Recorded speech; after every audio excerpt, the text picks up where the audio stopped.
성경에 나오는 기도의 인물을 생각할 때 결코 빠질 수 없는 한 사람이 바로 한나다. 한나의 기도는 한 개인이 극심한 고통 가운데 부르짖는 기도가 본인이 생각보다 훨씬 더 큰 시대의 축복이 될 수 있다는 사실을 보여준다. 우리가 잘 알다시피 사무엘상 초반부에 나오는 한나라는 여인은 위대한 선지자 사무엘의 어머니이다. 사무엘은 하나님의 선택을 받은 영향력 있는 선지자였다. 이스라엘은 사무엘을 통해 정치적, 영적, 도덕적으로 혼탁했던 사사시대의 혼란기를 극복하고 왕정시대로 넘어갈 수 있었다. 사무엘의 탄생을 통해 이스라엘은 축복을 받은 것이다. 사무엘은 슬픔 가득한 한 여인의 애절한 기도를 통해 탄생한 인물이다. 사무엘은 구했다라는 뜻을 가지고 있다. 한나는 불임 여성이었다. 당시 시대에서 여성의 불임은 가정과 사회에서 매장당할 수 있는 치명적 약점이었다. 경건한 뇌인이었던 남편 엘가나는 할 수 없이 분일나라는 둘째 부인을 들인 자녀를 얻었다. 여기서부터 한나의 고통은 배가 된다. 자식이 무기라고 분인나는 애를 낳지 못하는 한나를 괴롭히고 업신여기며 그녀를 격분시킨다. 분인나는 한나의 철천지 원수와 같았다. 분인나가 도발할 때마다 한나는 울며 음식도 먹지 않을 정도로 극심한 괴로움에 시달려야 했다. 자식 없는 죄인이었기에 한나는 분인나의 도발에도 아무런 대응을 할 수 없었다. 그녀의 마음이 얼마나 문드러졌겠는가. 아마도 우울증으로 자살하기 직전까지 갔을 수도 있다. 한나는 극심한 고통을 벗어나기 위해 자살 대신 기도를 선택했다. 이것이 한나에게 임한 하나님의 섭리적 축복이었다. 그녀는 하나님께 통곡하며 기도했다. 핏발선 눈으로 서러운 기도를 드렸다. 만일 내가 한나의 통곡하며 울부짖는 기도를 현장에서 보았다면 오싹한 느낌을 가졌을 것이다. 한나가 마음이 괴로워서 여호와께 기도하고 통곡하며 서원하여 이르되 만군의 여호와여, 만일 주의 여종의 고통을 돌보시고 나를 기억하사 주의 여종을 잊지 아니하시고 주의 여종에게 아들을 주시면 내가 그의 평생에 그를 여호와께 드리고 삭도를 그의 머리에 대지 아니하겠나이다. 사무엘상 1장 10절 11절. 한나의 창자가 끊어지는 듯한 통곡의 기도를 바라보았던 엘리 제사장은 그녀가 대낮에 독주에 취한 것으로 오해했다. 그러면서 포도주를 끊으라고 하니 한나가 대답한다. 한나가 대답하여 이르되 내 주여 그렇지 아니하니이다. 나는 마음이 슬픈 여자라. 포도주나 독주를 마신 것이 아니요 여호와 앞에 내 심정을 통한 것뿐이오니. 사무엘상 1장 15절. 이 구절은 새 번역으로 읽을 때 의미가 제대로 전달되는 것 같다. 한나가 대답하였다. 제사장님, 저는 술에 취한 것이 아닙니다. 포도주나 독한 술을 마신 것이 아닙니다. 다만 슬픈 마음을 가눌 길이 없어서 저의 마음을 주님 앞에 쏟아 놓았을 뿐입니다. 여기서 내가 주목한 단어는 쏟아 놓다이다. 한나는 자신이 비통한 마음을 하나님 앞에 쏟아 놓았다. 남김없이 가감없이 마음속에 있는 것을 100% 하나님께 토로한 것이다. 그녀는 엘리에게 이렇게 덧붙인다. 이 종을 나쁜 여자로 여기지 마시기 바랍니다. 너무나도 원통하고 괴로워서 이처럼 기도를 드리고 있습니다. 사무엘상 1장 16절. 그녀는 고통을 기도로 치환했다. 고통으로 인해 죽고 싶을 정도였지만 자살하지 않았다. 대신 그 고통과 원통한 마음을 하나님께 쏟아 부으면서 기도드렸다. 그녀의 말을 들은 엘리는 제사장답게 옛적 이야기를 한다. 그렇다면 편안한 마음으로 돌아가시오. 이스라엘 하나님이 그대가 간구한 것을 이루어 주실 것이오. 사무엘상 1장 17절. 엘리의 말대로 한나는 기적과 같이 임신해 아들을 얻었다.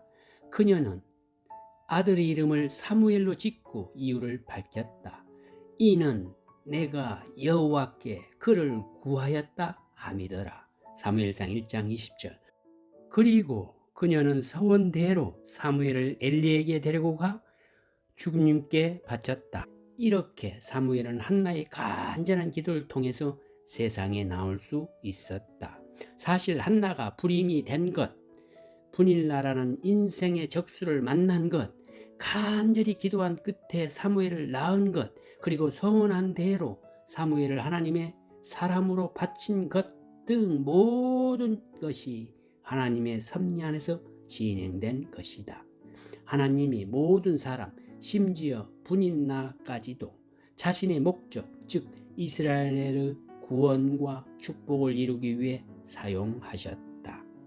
한나는 개인적 고통의 문제를 놓고 하나님과 씨름했고 간절히 기도했다. 그저 열심히 기도한 것이 아니었다. 죽으면 죽으리라는 심정으로 장시간 동안 응답이 올 때까지 모든 것을 쏟아 부으며 기도했다. 그 쏟아 부음이 하나님의 마음을 감동시켰을 것이다. 하나님은 한나의 그 쏟아 부음을 기억하셨다.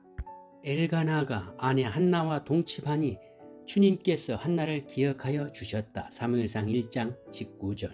사실 하나님이 기억하시면 모든 문제는 해결된다. 그분은 모든 것의 공급자이시며 해결자이시기 때문이다. 한나의 이야기를 통해 모든 고통에는 뜻이 있으며 고통의 이유를 알 수 없을 때라도 하나님 앞에 나와 마음을 쏟으며 기도해야 한다는 사실을 깨닫는다. 한 여인의 비통하고 간절한 기도를 통해 이스라엘 민족이 축복을 받는 계기가 만들어진 것처럼 우리 인생에서도 고통의 순간에 기도함으로써 알 수 없는 고통 너머에 엄연히 존재하는 하나님의 섭리를 이해할 수 있게 된다. 그러면 하나님의 섭리적 역사심을 통해 개인적 고통을 넘어 하나님의 큰 뜻이 이 땅에 임할 것이다. 이것을 믿어야 하며 이를 위해 기도해야 한다. 물론 쉽지 않다. 그러나 적어도 우리가 훈련된 믿음의 사람, 기도의 사람이라면 고통의 순간 기도의 자리에 엎드릴 것이다. 거기서부터 역사는 시작된다. 사무엘상 2장 1절에서 10절에는 한나의 노래가 나온다. 신학의 마리아의 창가에 비견되는 놀라운 반전과 환희의 송가다. 여기서 한나는 도저히 불가능한 상황 속에서 생명을 주시는 하나님을 찬양한다. 한나는 개인적 기쁨만을 토로한 것이 아니라 이스라엘 민족이 소망의 미래를 갖게 됨을 노래했다. 모든 것이 끝난 것 같은 절망감 속에서 생을 끊는 것만이 고통에서 해방되는 유일한 길이라고 생각했을 한 가련한 여인이 이제는 개인적 고통을 넘어 민족을 품고 기도하며 노래하게 된 것이다. 이것이 바로 기도의 힘이다. 쏟아붓는 기도의 힘. 우리가 마음을 쏟아 부을 때 하나님이 우리를 기억하신다. 그 지점이 바로 고통과 소망의 변곡점이다. 거기에서 죄 대신 화관을, 슬픔 대신 위로와 소망을 얻는다. 거기서 우리는 하나님의 섭리를 깨닫고 그분의 높고 위대하심을 소리 높여 찬양한다. 지금 도처에서 고통을 호소하는 사람들을 만난다. 그들에게 고통과 비운의 여인, 그러나 끝내 가장 행복한 사람이 된 한나의 이야기를 해주고 싶다. 나 역시 극심한 고통을 통과한, 또 통과하고 있는 사람이다. 감히 말하지만 내 고통이 한나의 고통보다 더 작다고 느껴지지 않는다. 적어도 내게는 말이다. 그럼에도 나 역시 한나처럼 기도의 자리에 앉았다. 그리고 엉엉 울면서 하나님께 내 마음을 쏟아 부었다. 정말로 쏟아 부었다. 내 마음을 하나님이 아신다. 돌이켜보면 거기서부터가 시작이었다. 지금 나는 새로운 차원으로 하나님이 주신 생명을 노래하며 이웃을 사랑하고 섬기는 삶을 살고 있다. 여러분도 그렇게 할 수 있다. 부디 고통에 함몰되지 말고 고통을 기도로 치유하라. 너무나 어렵겠지만 함께 해 나가자.